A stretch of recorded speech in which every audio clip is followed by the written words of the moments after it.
পঞ্চায়েতের ইলেকশন, তোমরা যোগ্য ব্যক্তিকে ভোট দিয়া করো নির্বাচন। তাই তো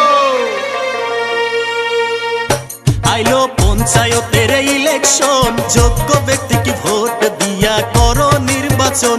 আইলো পঞ্চায়েতের ইলেকশন, যোগ্য ব্যক্তিকে ভোট দিয়া করো নির্বাচন। ওরে 500,000 টাকার তোমরা লোভে পড়িয়া নিজের মূল্যবান ভোটটাকে দিও না বেচিয়া। ওরে 500,000 টাকার তোমরা লোভে পড়িয়া নিজের মূল্যবান ভোটটাকে দিও না বেচিয়া। ওরে 5 বছরের ভবিষ্যৎ ওরে জনগণ, যোগ্য ব্যক্তিকে ভোট দিয়া করো নির্বাচন। আইলো পঞ্চায়েতের ইলেকশন, যোগ্য ব্যক্তিকে ভোট